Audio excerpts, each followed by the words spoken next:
저희가 해마다 하루에 참석해보면 많은 하루에 여러분들께서 음식을 어떻게 먹느냐에 대한 관심이 가장 높으시고 궁금해하시는 것 같습니다. 그래서 부담이 되는데 사실은 이 부분은 영양사 선생님들이 이제 강의해 주시면 더 적절할 것 같긴 하지만 또 의사 입장에서 또 여러분들께 제가 정리한 바를 말씀드리도록 하겠습니다. 작년 가을쯤에 이런 기사가 있었는데 크론병 환자가 마치 패스트푸드 연관성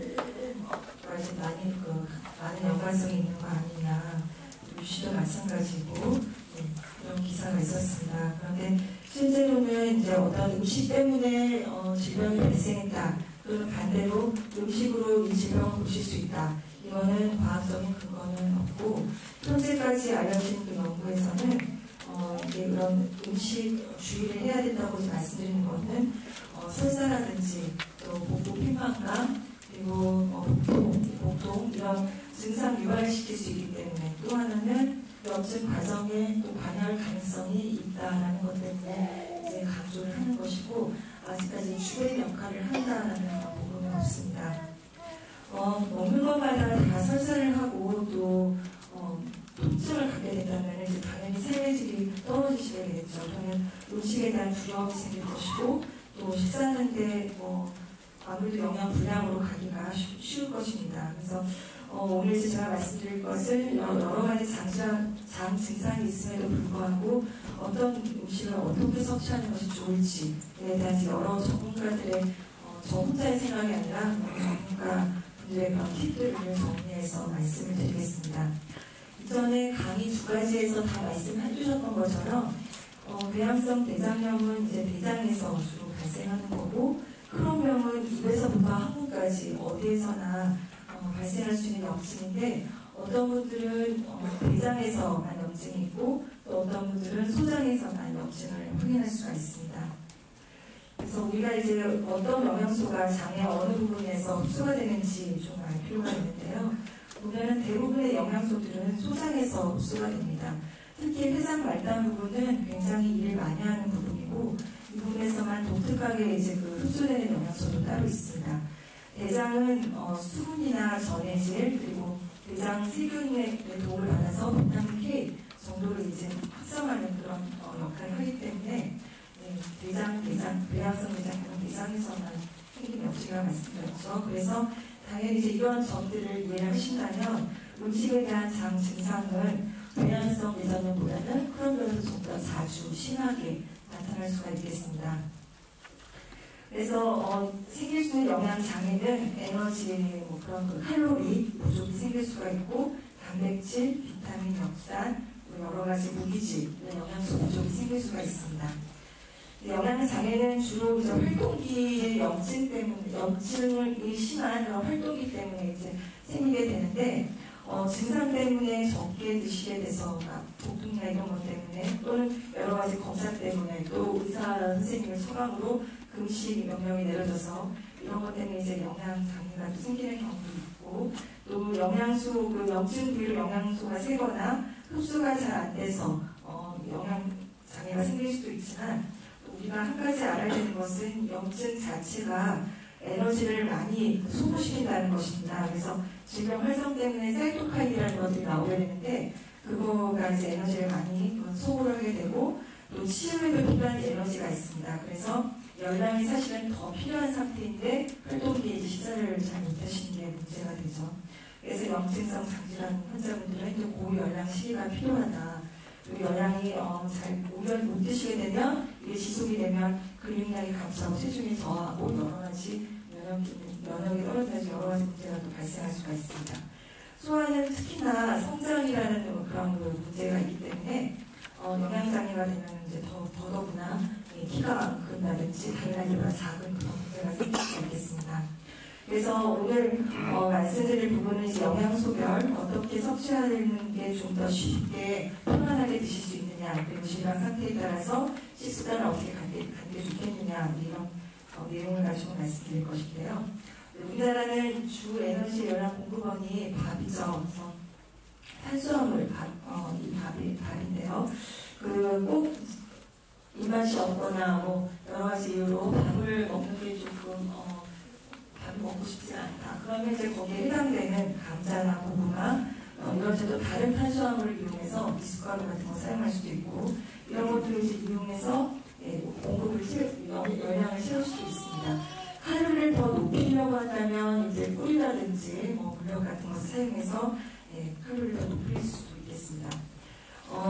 많이 듣는 이제 여쭤보시는 말씀들이 기름을 어떻게 써야 되냐, 기름진 음식은 전혀 못 먹는 거냐 그런 말씀들을 많이 하시는데요. 기름진 음식을 드시면 바로 이제 화장실 가시는 분들이 발생하기 때문에 그래서 이제 어렵지만 우리가 이런 정도의 기본적인 거는 좀 알아둬야 될 필요가 있는 것 같습니다. 그래서 우리가 먹는 이제 보통 뭐 삼겹살이나 이런 고기에 들어있는 기름은 동물성 기름이고 포화지방산이라고 하는데 이건 이제 가능한 아예 못 먹는 건 아니지만 양이 많아지면 장 증상이 생길 수가 있기 때문에 가능한 적게 먹자라고 이제 전문가들이 얘기하고 있고 식물성 기름은 불포화지방산인데 여기에는 그 이제 종류를 나눠보면 오메가3는 오메가3, 오메가6, 오메가9이 있는데요. 오메가3는 염증을 회복시키는 데 도움이 된다고 합니다. 그래서 먹을 수 있다면 충분히 섭취를 하라 이렇게 되어 있습니다. 근데 여기서 아셔야 될 거는 그 활동기에는 전체적인 기름의 양 자체를 줄여야 된다는 겁니다. 그러니까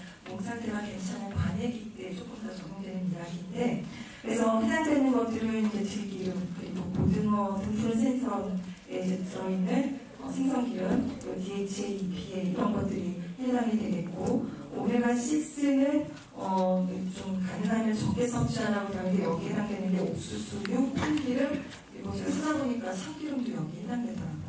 그리고 오메가9은 이제 좋은 것들을 선택하면 괜찮다라고 평가가 되고 있는데 올리브유 그리고 카놀라유라고 표현되는 유치씨유 이런 것들 여기에 해당되겠습니다. 포도씨유도 여기에 해당됐었습니다.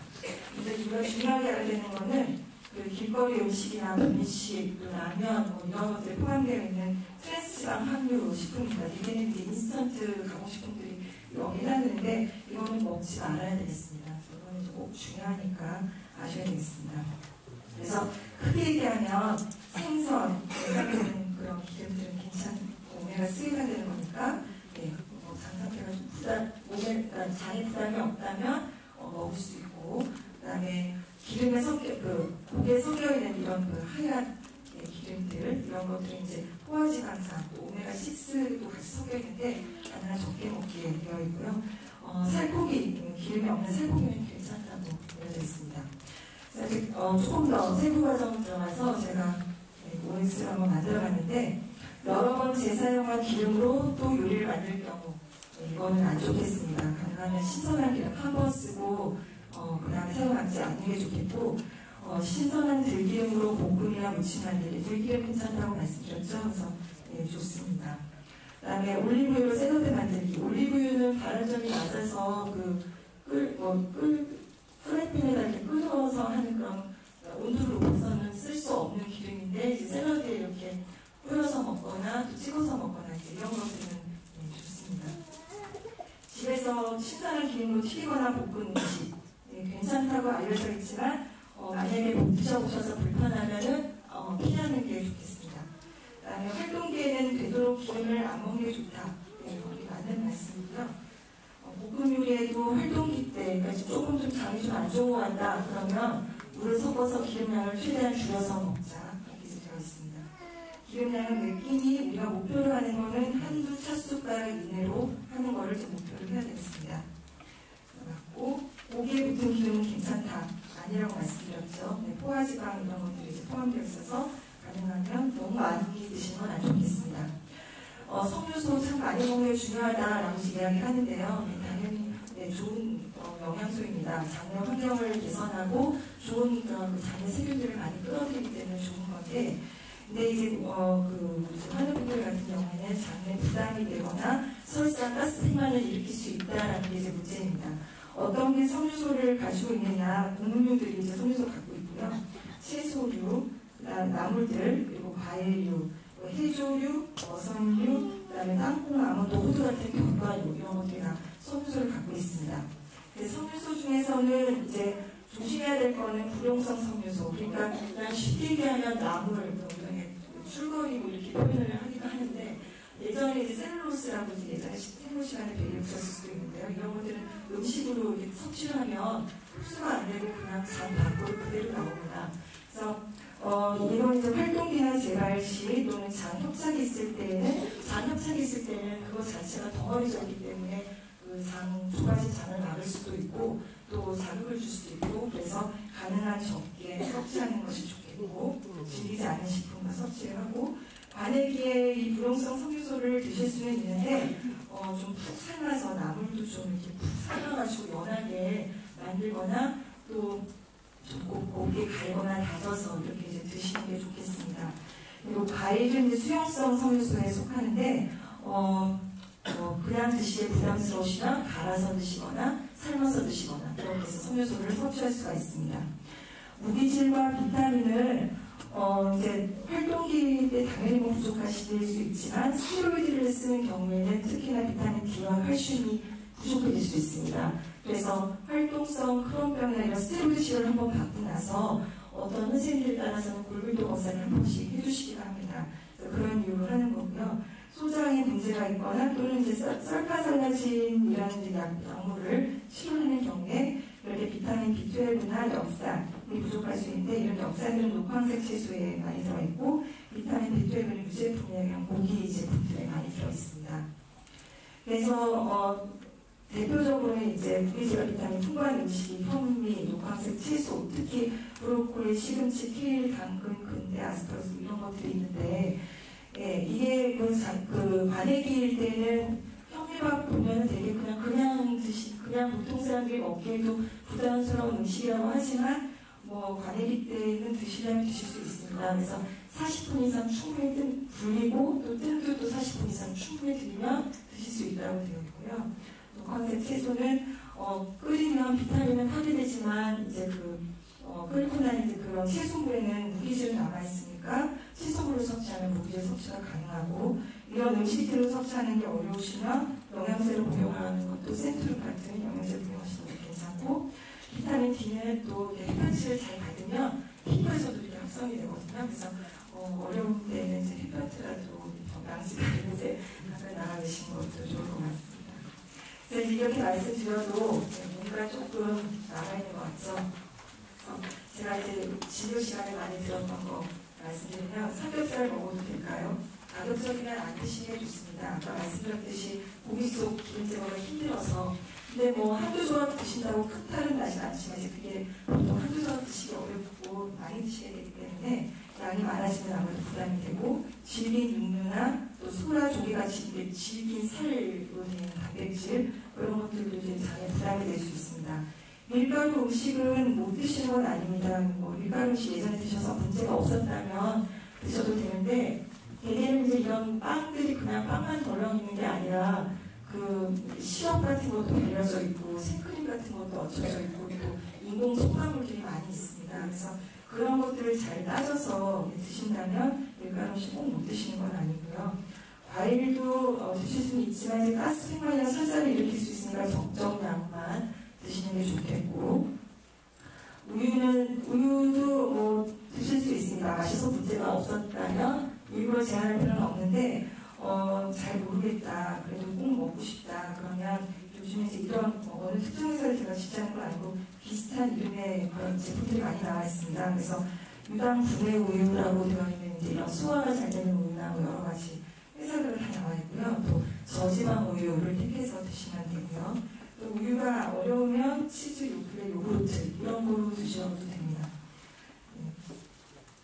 라면 얘기도 되게 많이 하시거든요. 근데 이제 라면이 문제가 되는 거는 트랜스 지방의 원료가 되는 이제 탕류가 들어있고 또 자극을 할 수 있는 반성 전분, 나트륨, 칼슘 이런 좀 첨가물들이 많이 있습니다. 그래서 이게 그리고 이제 안 좋은 기름의 튀김면이다 보니까 꼭 이제 드셔야 된다. 무슨 일에서도 먹어야 된다. 그런다면 한번 이제 물에 끓여서 그 기름을 제거를 하고 드셔야 되고 대개는 라면들이 나트륨 함량이 되게 높습니다. 그래서 저염 라면을 더 택해야 되겠습니다. 요즘에는 건강을 많이 생각하는 사회다 보니까 이런 라면들이 그 기름에 튀기지 않은 라면들도 많이 나와 있고 저염 라면들도 많이 있어서 이런 것들을 응용해서 여러 가지 또 조리를 하고 온라인 정성으로 해서 인스턴트 맛을 풀려내면 될 것 같습니다. 이렇게 한다 하더라도 어떤 분한테는 문제가 없지만 또 어떤 분한테는 문제가 있을 수 있어서 가능하면 식사 일지를 써보는 습관을 들이셔가지고 내가 이 음식을 먹었을 때 고생했다 그러면 다음번에는 그걸 좀 피한다든지 이런 거에 이제 도움이 되겠습니다. 과대비는 이제 활동기 때 체중이 많이 빠질 수밖에 없기 때문에 그 체중을 회복하고 부족한 영양소를 채우는 그런 시기로 삼아야 되겠습니다. 그래서 이렇게 이제 복잡하게 그 열량 계산해서 드실 수도 있지만 대략적으로 우리가 볼 때 1kg를 늘리는데 7,000칼로리 정도 필요한데요. 이걸 내가 한 4kg 정도 늘려야 되겠다. 2달 내에 4kg 늘려야 되겠다. 그러면 대략 하루에 500칼로리 정도 더 추가로 먹어야 되겠다. 이렇게 해서 이제 체중 증량의 시기를 삼을 수가 있고 열량을 필요하다고 한꺼번에 양을 많이 드실 수는 없기 때문에 간식을 추가로 이제 자주 섭취하시고 또 식물성 기름 같은 것도 좀 이렇게 또 아까 꿀 같은 것도 말씀드렸죠. 그래서 영양 밀도를 높게 해서 드시면 된다라고 알려져 있고요. 그다음에 식단은 이제 관리기 때 좀 채워놓는 게 중요한데 보통 60kg면 72g 정도가 필요하죠. 그러면 여기 지금 이제 각 식단별로 한 접시씩이라고 할 때 20g, 7g이 나와 있는데 아침 저녁으로 고기 한 접시, 그다음에 생선 한 접시, 두부, 우유 한 컵, 달걀 하나 이런 정도 드시면 대략 하루에 먹어야 될 그런 고단백 식단이 채워지게 됩니다. 비타민 B질은 달거나 여러 가지 방법으로 아까 드실 수 있다고 말씀을 드렸고요. 어쨌건 이제 드실 수 있다면 음식 일치를 적으면서 자기한테 안 맞는 음식을 제외하고라도 드실 수 있는 대로 뭐든지 드시려고 애쓰시는 게 좋을 것 같습니다. 반면에 이제 활동기 때에는 이제 요점만 얘기하면 자극이 적고 섬유소가 적고 부드럽고 기름지지 않은 음식을 이제 먹어야 되는데 때로는 이제 금식이 필요할 때도 있습니다. 그런데 아까 활동기 때 열량 소모가 더 많고 그래서 열량이 더 필요하다, 영양소가 더 필요하다 그랬는데 활동기 때는 먹지 말라고 하면 좀 앞뒤가 안 맞죠. 그래서 열량이 부족하고 영양소가 부족하면 식욕도 감소한다는 건데 그럼 어떻게 해야 되느냐? 이거는 이제 영양 보충 식품으로 우리가 이제 보충을 할 수가 있습니다. 그래서 시중에는 약국같은 데 가면 이렇게 다양한 영양 보충물들이 나와 있는데요. 여기서 나눠드린 자료에 있으니까 제가 다 말씀을 안 드리고 가수분의 시기에 대해서 말씀드리면 이거는 그 장이 운동해서 소화를 시킬 필요가 없이 다 이미 소화가 돼서 그냥 흡수만 하게끔 나오는 그런 제품입니다. 그래서 맛이 굉장히 없습니다. 그리고 비쌉니다. 한 10개 정도에 한 9만 원 정도 하는 것 같습니다. 그런데 이제 이게 어쨌건 하실 수 있다면 이제 이런 거를 보충해서 칼로리를 한 봉지에 한 400칼로리 정도 되니까 그런 거로 이제 채울 수도 있겠습니다. 그래서 활동기 때에는 이게 맛이 너무 없기 때문에 튜브로 공급을 하기도 하고요. 또는 이제 이것만으로 칼로리를 유지하고 얼마나 음식들을 다 끊는 그런 경우도 있습니다. 아내기 때에는 영양 상태에 따라서 이런 영양 보충료를 요즘에 젊은 분들은 이제 장 상태에 따라서 얼려 먹기도 하고 여러 가지 죽에 섞어 먹기도 하고 여러 가지 다양하게 사용을 하시는 것 같습니다. 그래서 이런 피부 꽂혀서 하는 방법이고 때로는 정성을 영양으로 병원에서 이제 이런 영양치료를 받아야 되는 경우도 있고요. 소아청소년들은 이제 여러 가지 열량을 꾸준히 공급하려고 애써야 된다. 이제 그런 얘기를 아까 말씀드렸는데 요거에 대해서 이제 자세히 말씀드리면 부모가 교육에 관심이 중요하고 아이가 올바른 식습관을 갖게 적응시키는 데 굉장히 힘써야 됩니다. 평생 이런 식습관이 이제 잘 적응이 돼야지 고생을 덜하기 때문에 그래서 학교 식단이 항상 나오잖아요. 아이스 같은 게 올라오는데 주간 급식 메뉴를 점검해서 트랜스 지방의 그런 게 섞여 있을 것 같은 돈가스가 나온다. 그러면 대체할 수 있는 반찬이나 대체할 수 있는 도시락 같은 걸 싸주는데 이게 이제 너무 눈에 띄게 당신이 지적을 한다거나 영양상 지적을 하면 아이가 좀 소외감을 느낄 수가 있겠죠. 그래서 이런 부분들에 대해서 학교 선생님들하고 잘 긴밀한 관계를 이제 의논을 해야 되겠고 또 아이다 보니까 이런 길거리 음식이나 이런 것들을 유혹을 못 이기고 잠깐 먹을 수가 있는데 그런 것들을 너무 야단을 치면 오히려 음식 회피가 발생할 수 있기 때문에 음식 일지를 적으면서 그런 음식을 먹었을 때 힘들었던 점 이런 것들을 이제 대화로 잘 이야기를 해서 가능한 이제 이렇게 좋은 식습관을 가질 수 있도록 유도를 해주는 게 필요하겠습니다. 네, 그래서 뭐 앞에서도 말씀해 주셨지만 트랜스지방 함유 음식, 그다음에 인스턴트, 아주 전통적인 음식들, 혹은 복식, 음주, 흡연 이런 것들은 하면 안 된다 이제 이렇게 말씀해 드릴 수가 있겠고요. 그런데 이렇게 좀 계속 말씀드리니까 먹을 수 있는 게 많다라고 말씀해 주셨는데 그게 약간 좀 갸우뚱하실 수 있죠.